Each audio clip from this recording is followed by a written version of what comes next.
자, 두 분 먼저 소개합니다. 안녕하세요. 안녕하세요. 안녕하세요. 금요일에 사연을 해결해주는 오빠 재무전문가 김수영입니다. 네. 금요일에 사연을 해결해주는 아빠 윤서영입니다. 네, 자 매주 금요일 재무고민 상담소 시간에는요 한 주 동안 동키 여러분이 보내주신 문자 질문들을 모아서 소개를 해드리고 있습니다. 오늘 기다리고 계신 분들 많으실 것 같아요. 제가 여러분이 질문을 주셨을 때 금요일에 자세히 해결해 드릴게요 라고 단문 드린 동키분들이 있으실 거예요. 이 시간을 주목해 주시면 되는 겁니다. 자, 그러면 상담소 문 열어보겠습니다. 먼저 수요일에 질문 주셨던 분들 지금 잘 들어주시고요. 김지연님께서 이런 질문 주셨어요.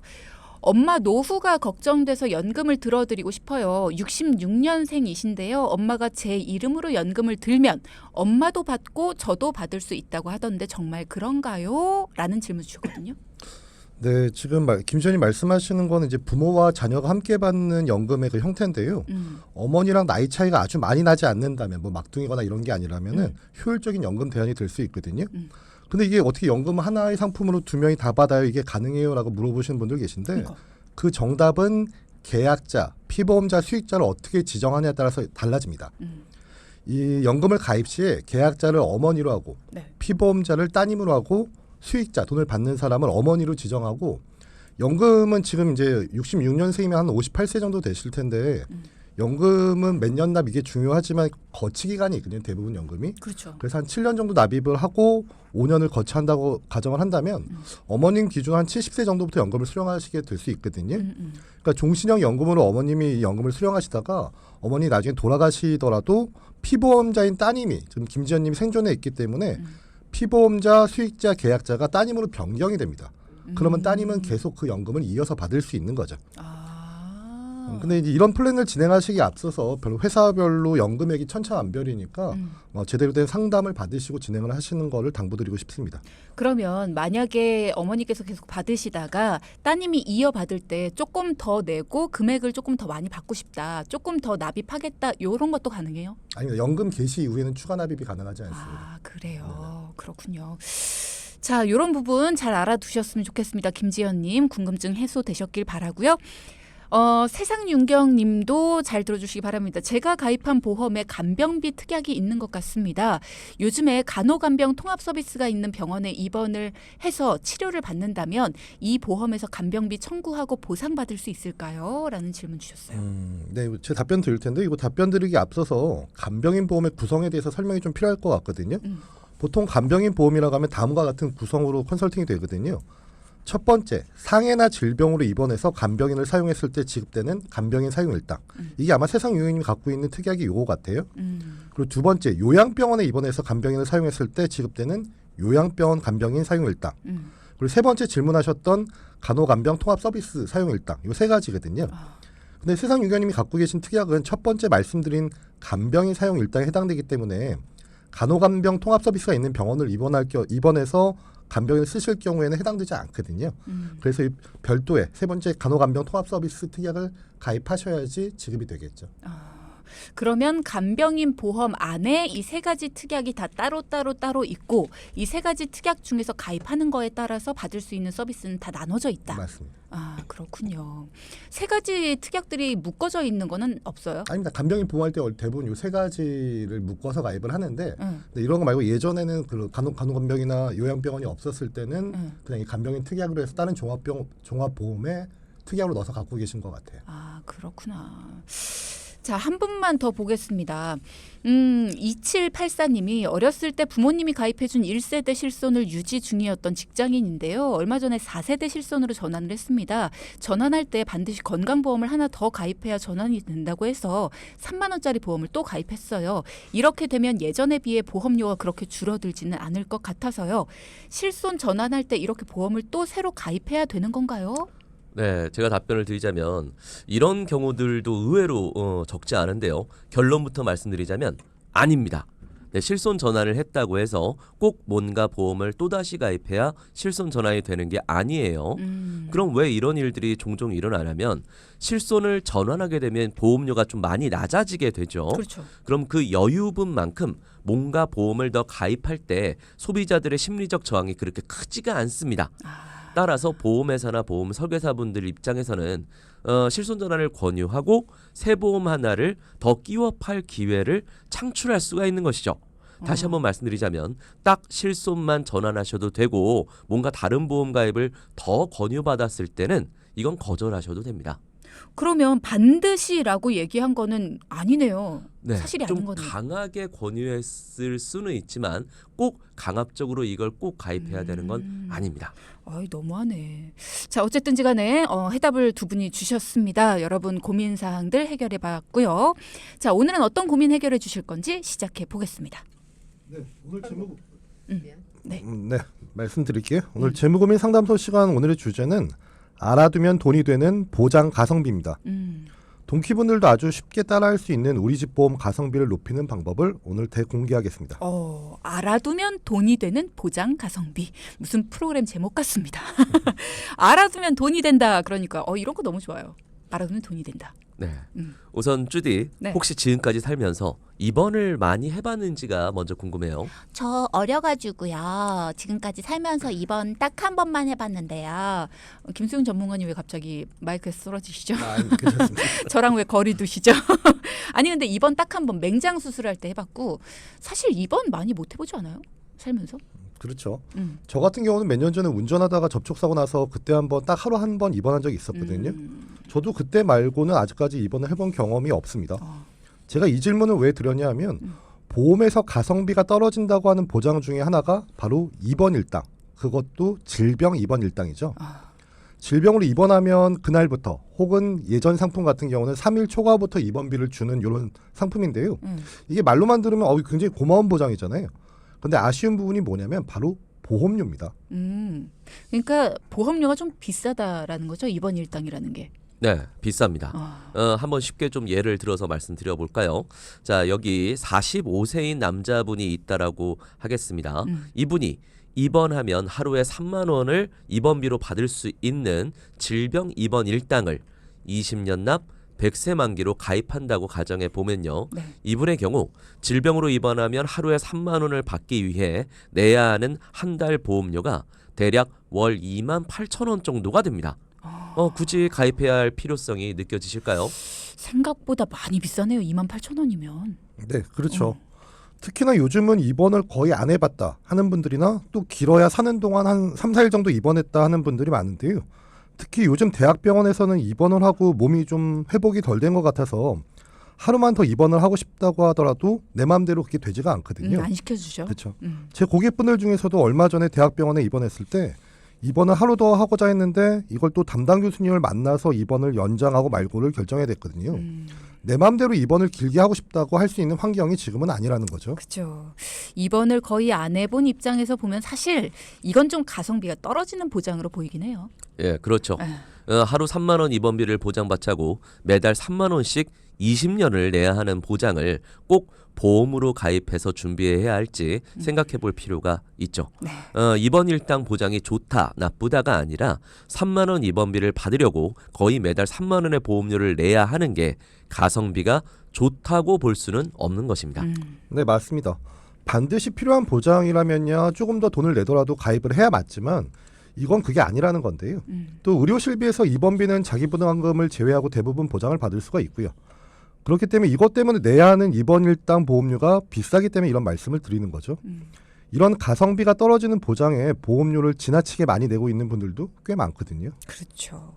가성비가 높은 핵심 보장이 아니라 이렇게 가성비가 떨어지는 보장에 매달 보험료를 많이 내고 있는 거라면 내가 그동안 내온 보험료로 대비해서 보장받을 게 별로 없을 수도 있겠어요. 네, 만약에 한 달에 3만 원의 보험료를 낸다라고 봤을 때요. 어떤 분은 입원하면 하루에 3만 원 받는데 이 보험료를 쓰고 어떤 분은 암에 걸리면 1,000만 원의 진단금을 받는데 더 쓸 수가 있습니다. 그렇죠. 이런 차이에서부터 보험을 잘 가입하고 잘못 가입하고로 나누어 볼 수가 있죠. 제 아무리 보험료를 똑같이 낸다고 하더라도 누구는 보장받을 확률이 높은 곳에 합리적으로 보험료를 매달 내지만 누구는 소소하고 그다지 필요 없는 보장에 매달 보험료를 내고 있는 것이죠. 동키분들도 지금 한번 본인들의 보험을 떠올려 보시면 내가 한 달에 얼마 정도 내는지 그 정도는 가늠이 되실 겁니다. 네. 앞서 말씀드렸던 보장의 가성비에 따라 보험료가 비싸지기도 하고 저렴해지기도 하는 거잖아요. 결국 보험은 확률 싸움이거든요. 한 달에 내는 총 보험료가 얼마 이것만 볼 게 아니라 내가 어떻게 어떤 보장의 보험료가 많이 나가는지, 혹시 불필요하거나 가성비가 낮은 보장들 때문에 한 달에 내는 보험료가 비싸게 내고 있는 건 아닌지 꼭 한번 확인해 보실 필요가 있겠죠. 그렇죠. 자, 보험 많이 가입한다고 보장을 많이 받는 건 아닙니다. 쓸모 있는 보장들로 꽉 채웠느냐 아니냐에 따라서 잘 가입한 보험이 될 수도 있고 아니면 자칫 잘못 가입한 보험이 될 수도 있는 겁니다. 만약을 위해 가입하는 보험이기 때문에 그만큼 가성비가 보험 가입에선 굉장히 중요하다는 거죠. 자, 그러면 이번엔 두 전문가 분들께 실제로 상담받은 사례를 공유해 보는 시간인데요. 오늘은 어떤 내용일지 시작해 보겠습니다. 네.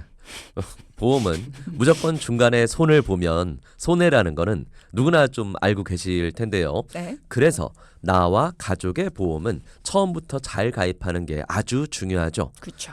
돈만 손해 보는 게 아니라 그 기간 동안 나이를 먹는 것도 생각을 해야 되기 때문이죠. 오늘 사연의 청취자님은 지금까지 이 보험 재설계 상담을 이미 2번이나 받으셨다고 합니다. 그런데 이 청취자분은 상담을 받을 때마다 약간 석연치가 않고 보험료나 가입 건수만 자꾸 늘어나다 보니까 보험료를 이대로 내도 되는 건지 보장은 뭐 제대로 되는 건지 뭔가 상담은 받았지만 전혀 해결된 느낌이 아니었더래요. 그래서 가입을 한 경로를 제가 좀 여쭤봤더니 첫 번째 상담은 친척분 그리고 두 번째 상담은 친구의 소개 뭐 이런 식이었던 거죠. 거의 이제 지인분들한테 상담을 받고 가입을 하신 겁니다. 뭐 어쨌든 친척분이었든 친구분의 소개였든 어쨌든 지인에게 상담을 받았더라도 2번이나 상담을 받았는데 왜 해결이 안 된 느낌을 받으셨을까요? 네. 아무래도 아는 사람에게 보험을 맡기게 되면 날 너무 잘 아는 사람이고 당연히 잘해줬을 거야 라고 생각하시는 분들이 있는가 하면요. 반대로 그냥 도와주는 셈 치고 거절을 못해서 혹은 그냥 너무 따지기가 그래서 그냥 다 가입했다 하시는 분들도 있어요. 가입을 잘한 좋은 케이스도 있지만 사실 대부분 이런 식으로 가입한 분들은 보험 점검 1순위라고 보여집니다. 이 지인이기 때문에 믿고 가입은 하지만 그 이면에는 객관적으로 다시 한번 점검을 받고자 하는 분들이 좀 더 많다고 볼 수 있죠. 네. 이게 지인에게 가입을 하고 나서 나중에 지인과 사이가 멀어지시는 분들도 간혹 있으시더라고요. 그러니까 뭐 꼭 잘못 가입했다 이런 말이 아니라 지인에게 가입을 했기 때문에 그냥 믿고 있지 마시고 지인에게 가입을 했더라도 내가 어떤 내용을 가입했는지 이런 부분은 꼭 판단을 하고 계셔라. 꼭 파악을 하고 계셔라. 이런 부분 다시 한번 강조를 드립니다. 자, 그러면 상담을 의뢰하신 청취자분 보험에는 어떤 문제들이 있었는지 좀 살펴봐야겠습니다. 직접 보시니까 어땠습니까? 네. 오늘 3부 시간에 알려드렸던 보험의 가성비 기억하시잖아요. 결론부터 말씀드리면 바로 이 가성비가 상당히 떨어지는 상황이라고 볼 수 있었는데요. 제가 여기서 팁을 하나 좀 말씀을 드리면 네. 만약에 안보장이 부족해서 안보험을 하나 가입한다고 가정해 볼게요. 그런데 보험을 가입해 보신 분들이면 당연히 아실 거예요. 우리가 보통은 안보장이 필요하다고 해서 딱 안만 가입할 수 없거든요. 그 보험들을 쭉 한번 보시면 꼭 보장들 위에 기본 계약 혹은 주계약 뭐 어쩌고 저쩌고 이런 것들이 막 적혀 있는 게 보이실 거거든요. 맞아요. 어쩌고 저쩌고 막 써 있어요. 그렇죠. 네. 일반적으로 보험 가입할 때 이 기본 계약과 주 계약을 가입해야지만이 아래에 암이나 보장들, 진단금 이런 것들을 넣을 수가 있죠. 이 주계약이나 기본 계약을 적게 가입하고도 내가 필요한 보장을 가입할 수 있는 보험도 있고요.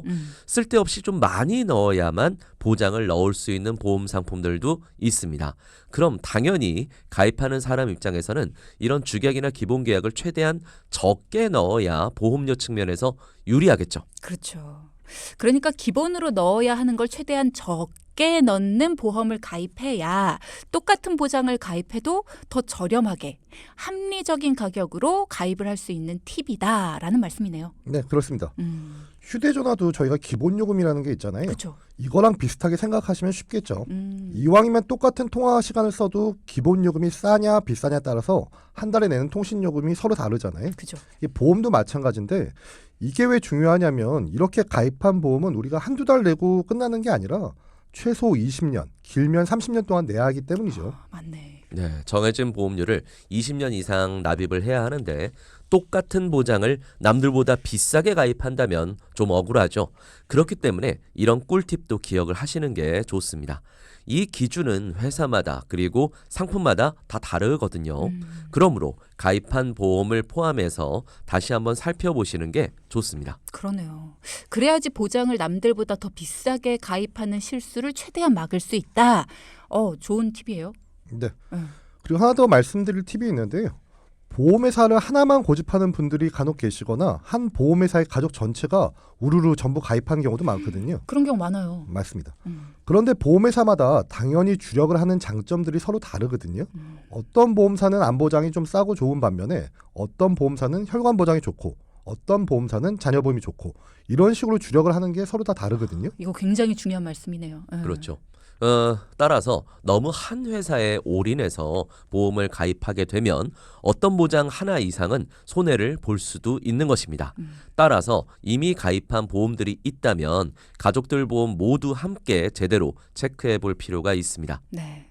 자, 여러 가지 꿀팁을 알려주셨습니다. 자, 그러면 청취자분 부부 보험은 어땠습니까? 네, 지금 청취자님의 가장 큰 문제점은 보장 범위와 보장의 크기인데요. 청취자님은 약간 건강 염려증이 좀 있으신 분이었거든요. 왜 그러냐면 세 자매 중에 막내딸이신데 큰언니, 둘째 언니 둘 다 유방암 진단을 받으셨대요. 딱히 어머니나 친정 쪽에 유방암 가족력이 있는 것도 아니었는데 갑자기 언니들이 둘 다 암에 걸리니까 걱정이 당연히 됐겠죠. 그죠. 그러니까 전혀 고려하지 않았던 질병이 발병한 거니까요.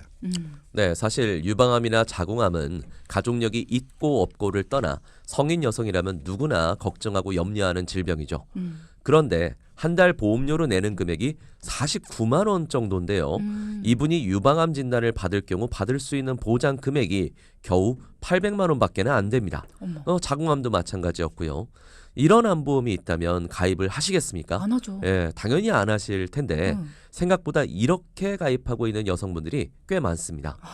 그렇군요. 그러니까 이런 내용을 자세히 알려주면 좋은데 보통은 내 보험이 이렇다는 사실을 잘 모르잖아요. 네, 그렇죠.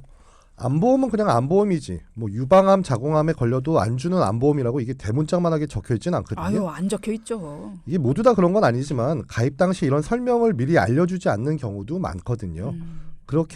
그런데 이렇게 판매했던 보험회사들이 예전에 꽤 많기 때문에 우리 동키분들 중에서도 이런 식으로 가입하고 계실 확률이 아예 없다고 볼 수는 없겠죠. 그러니까 오늘 기왕이면 암보험도 다시 한번 체크를 해보시면 좋겠습니다.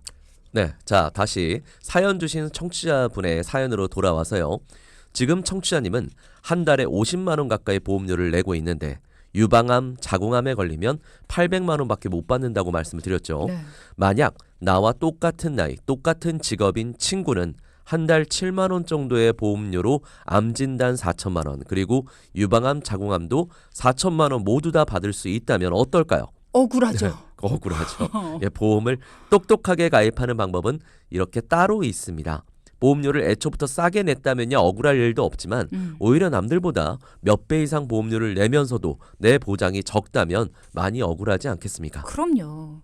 자, 동키 여러분 들으셨죠? 보험을 똑똑하게 가입하는 방법은 따로 있습니다. 특히 암보험 가입하실 때에는 내 가족들의 가족력 꼼꼼하게 따져보는 거 중요합니다. 왜? 암은 유전적인 영향 그리고 또 환경적인 영향을 많이 받기 때문에 우리 엄마, 아빠, 할머니, 할아버지 걸렸던 암이 있다. 우리 언니들 걸렸던 암이 있다. 그쪽에 대비를 철저히 더 해놓는 게 필요하고요. 나 그냥 암보험 가지고 있어. 이렇게 안심하면 안 된다라는 겁니다. 내 옆에 있는 사람하고 나하고 똑같은 암보험을 가지고 있어. 똑같이 암보험 10만 원짜리 내고 있어.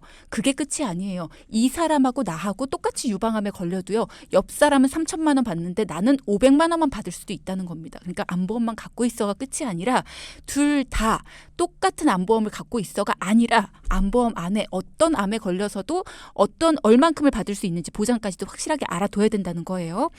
자, 그러면 다음 어떤 문제도 있었을까요? 네, 이어서 말씀을 드리면 청취자님 다행히 의료 실비는 지금 잘 가입이 되어 있거든요. 근데 이게 눈에 띄는 게 한 통합보험의 납입 기간이었거든요. 지금 80세 납이라고 적혀 있어요. 80세 보장인데도 납입 기간은 80세라는 거죠. 그러니까 쉽게 말하면 보험을 보장받는 기간 동안 쭉 내는 전기납이라는 소리인데요. 이걸 청취자님은 이번에 상담받으실 때 처음 하셨어요. 아마도 보험료를 좀 낮추기 위해서 납입 기간을 최대한 늘린 것 같은데 이게 보험료가 한 9만 원짜리 보험이었는데요. 80세 납입이라는 걸 고려하면 이 보험 한 건은 거의 20만 원짜리 보험이 넘는 거죠. 단순히 9만 원짜리가 아닌 거죠. 네, 그런데 결국 20만 원이 넘는 보험임에도 불구하고 보장 내용을 살펴보면요. 혈관 질환은 뇌출혈, 급성심근경색증으로 보장 범위가 좁게 가입이 되어 있었고 암도 1,500만 원이 전부였죠. 그리고 이분이 지금 47세이니까요. 앞으로 33년은 더 납부를 해야 했습니다. 9만 원이면 싼 것도 아니지 않아요? 그렇죠. 그죠? 그러니까 보험 증권을 볼 때도 여러분 납입 기간까지 꼼꼼히 봐둬야 된다라는 말씀입니다. 보통은 우리가 한 달에 얼마 내지? 요 정도만 확인을 하잖아요. 근데 납입 기간 그리고 보장까지 꼼꼼히 봐야 된다라는 거. 자, 그러면 걱정입니다. 청취자님 보험 어떻게 해야 될까요? 네, 청취자 아까 말씀드렸던 것처럼 약간 건강 염려증이 있으셔서 보장에 대한 욕심이 좀 있으셨죠. 특히 암을 유독 걱정하셨는데요. 앞서 말씀드린 것처럼 특별히 뭐 평소에 식습관이 안 좋은 것도 아니고 건강하다고만 생각했던 친언니가 갑자기 암 진단을 받으니까 정말 암은 누구도 자신할 수 있는 질병이 아니라고 이번에 딱 와닿는다고 하시더라고요. 네. 그래서 청취자님 니즈에 맞춰서 암 진단금을 좀 크게 채웠는데요. 암 진단비는 한 번 진단을 받으면 목돈으로 한 번 지급이 되고 끝나기 때문에 처음부터 잘 신중하게 가입하는 게 중요하겠죠. 네, 그래서 청취자님은 암 진단금 8천만 원을 좀 맞춰드렸고요. 네. 그리고 혈관 질환이 남성분들만 걱정할 게 아니라고 예전에 말씀드렸었죠. 폐경 이후 여성분들의 발병률이 높아지는 혈관 질환도 뇌출혈, 급성심근경색증이 아니라 뇌혈관 진단, 허혈성 심장질환 진단비로 보완을 했고 아직 나이가 50이 안 넘으셔서요. 혈관 진단비 2천만 원, 수술비 2천만 원으로 해서 총 4천만 원을 보장받을 수 있도록 했습니다. 이렇게 조정을 하면 보험료는 49만 원에서 32만 원으로 낮아지고요. 네. 이제는 불안해하지 마시고 이대로 잘 유지하시면 되겠습니다. 보장을 다 채웠지만 오히려 보험료는 줄어드는 매직. 근데 얘기를 듣다 보니까 나이대별로 가입할 수 있는 보장 금액은 제한이 조금 있나 봐요. 네. 보험회사는 우선 보험료를 결정할 때 나이로 그 보험 요율을 판단하거든요. 그렇기 때문에 내 맘대로 보험을 나중에 조금 있다가 조정해도 되겠지. 그때 가서 손보면 되겠지라고 착각하시는 분들이 꽤 많으실 텐데요. 동키분들 중에 상당수가 지금 본인 나이가 아주 많다고 할 수는 없지만 그렇다고 아주 젊은 나이라고 볼 수 없는 그런 나이대 분들도 많을 텐데요. 지금보다 더 늦어지지 않도록 빨리 보험 점검을 하시는 게 최대한 빠른 길이라는 점을 기억하시면 좋겠고요. 나중에 좀 진단받고 후회하지 마시고 나와 우리 가족 보험 모두 체크하셔서 문제가 있다면 빨리 이걸 해결하셔야겠죠. 네. 자, 오늘은 알아두면 돈이 되는 보장 가성비에 대해서 두 분이 짚어주셨습니다. 먼저 보험에서 가성비가 떨어진다고 하는 보장 중에 하나가 바로 입원 일당이다. 그것도 특히나 질병 입원 일당이다라고 말씀을 해주셨고요. 또 아는 사람에게 보험을 가입한 경우 물론 잘 가입한 좋은 케이스들도 있지만 대부분은 너무 따지기가 그래서 그냥 가입했다. 이런 분들이 많기 때문에 이런 분들은 보험 점검 1순위다라는 말씀도 해주셨어요. 그리고 또 주계약이나 기본계약을 적게 가입하고도 내가 필요한 보장을 가입할 수 있는 보험을 선택해야 된다라는 부분도 강조를 해주셨습니다. 그리고 중요한 거, 이 부분 꼭 체크해 보셨으면 좋겠는 게 각 보험회사마다 주력하는 부분이 다 달라요. 그래서 너무 한 회사에 올인해서 보험을 가입하는 것도 보장의 가성비를 위해서는 좋지 않다라는 말씀도 해주셨습니다. 자, 이런 분들 잘 들으셔야 되는 게 만약에 여러분이 가지고 계신 보험, 내가 갖고 있는 보험이나 우리 집 가족들 보험이 한 회사의 상품으로만 들어져 있다. 이건 문제가 심각한 거거든요. 암보험이 저렴한 회사가 있고요. 시기별로, 특약별로, 그리고 그 사람의 상황에 더 저렴한 상품을 내놓는 회사들이 다 달라요. 근데 내 보험은 종류에 상관없이 다 같은 회사다. 우리 집 식구들은 아빠, 엄마, 애들 다 같은 회사 상품이다. 그거는 우리 집 가정경제의 큰 구멍이 바로 보험에 있다. 이런 뜻이기도 합니다. 네, 여러분의 궁금증 해소해 볼까요? 김동균 님께서 질문 주셨습니다. 보장과 투자를 동시에 할 수 있는 환급형 보험의 장단점 알고 싶습니다. 제 말씀을 좀 드리면 아마 이제 요즘에 판매 중인 단기납 종신을 말씀하시는 것 같은데요. 그러니까 이게 종신보험이니까 사망 보장을 하기도 하지만 이게 10년이 넘어가면 환급률이 꽤 높은 편이거든요. 근데 이제 이런 상품을 가입하실 때 우선 장점을 먼저 말씀드리면 10년을 유지할 경우에는 모든 보험은 15.4%의 이자 소득세를 발생하지 않죠. 비과세가 되는 장점이 있고요. 그리고 비과세가 되기 때문에 큰 금액을 하더라도 금융종합 과세에 포함되지 않기 때문에 내 건보료가 올라가거나 종합소득세 누진되거나 이런 일들은 없는 장점들이 있고요. 근데 단점은 뭐냐면 이게 사실은 저축으로 보기도 애매한 게 중간에 해지를 하면은 그 환급률이 너무 낮죠. 그래서 최소한 10년 이상을 끌고 가서 이걸 목돈으로 하던가. 근데 문제는 이런 상품을 가입하실 때 중요한 건 뭐 저축의 목적도 있어서 가입을 하시는 건 알겠는데 제일 중요한 건 사망보장이라는 거를 인지하고서 가입하시는 게 중요합니다. 그리고 회사별로 단기납 종신들이 천차만별이거든요. 그러니까 그런 환급률을 잘 따져보시는 작업이 필요하실 것 같습니다. 네, 뭐 어떤 상품을 물어보셨는지 모르겠지만 환급형 보험 중에서 단기납 종신이라는 하나의 상품에 대해서 설명을 해주셨습니다. 다른 환급형 보험에 대해서 궁금하셨던 거라면 뭐 다시 질문을 주시면 좋을 것 같고요. 질문이 보장과 그 환급을 같이 보장과 투자. 그러면 같이 원하신다면 이 상품이 맞을 겁니다. 그죠? 네네. 맞겠죠. 자, 그리고 또 질문 주신 게 있습니다. 6466님께서 한 회사의 상품으로만 보험이 되어 있다면 분리할 수 있다라는 말씀을 주셨는데요. 저희 집은 5 식구가 종합보험이 모두 한 회사 걸로 되어 있습니다. 애들 아빠는 유병자 보험이고요. 애들 둘은 어린이 보험, 그리고 큰딸이랑 저는 일반 보험인데 모두 한 회사입니다. 이것도 문제가 될 수 있을까요? 예, 꼭 확언할 수는 없지만 아마 한 분 이상은 조금 더 저렴한 상품으로 전환하시는 게 또 가성비가 좋을 수도 있어요. 비유를 하자면 뭐 예를 들어서 아빠는 당뇨약, 엄마는 고지혈, 애들은 영양제를 복용하는데 이게 모두 같은 제약회사의 약이다. 그러면 맞을 수도 있지만 더 좋은 약이 있을 수도 있는 거와 좀 비슷한 이치라고 말씀드릴 수가 있죠. 그렇군요. 뭔가 비유가 적절했던 것 같습니다. 네, A 제약회사께 더 괜찮을 수 있는데 B 제약회사 걸로 몰아서 다 같이 먹고 있는 거죠. 네. 자, 여러분의 궁금증 이렇게 해소를 해봤습니다. 오늘의 포인트 짚어보겠습니다. 첫째, 요즘은 큰 질병을 진단받아도 길게 입원하는 경우가 드물죠. 하루에 3만 원을 받기 위해 매월 3만 원을 내는 보험을 우리는 가성비가 좋지 않은 보험이라고 합니다. 보험은 결국 확률이니까요. 둘째, 네, 아는 지인한테 혹은 아는 친구 소개로 보험을 가입하는 경우가 많습니다. 물론 가성비가 좋은 보장으로 제대로 가입하는 경우도 많지만 무슨 내용인지 모르고 그냥 믿고 가입하는 경우도 많죠. 그렇게 가입한 보험들의 찝찝한 마음이 조금이라도 있다면 이 기회에 다시 한번 보장 점검 받아보세요. 네, 자, 두 분 감사합니다. 안녕히 가세요. 감사합니다. 방송 중에 상담해드리는 내용은요, 청취자 여러분의 올바른 투자 판단을 위해 참고로 드리는 말씀입니다. 금융상품 가입이나 해지 같은 판단은요, 스스로의 책임으로 결정하셔야 한다는 점 꼭 기억해 주시기 바랍니다.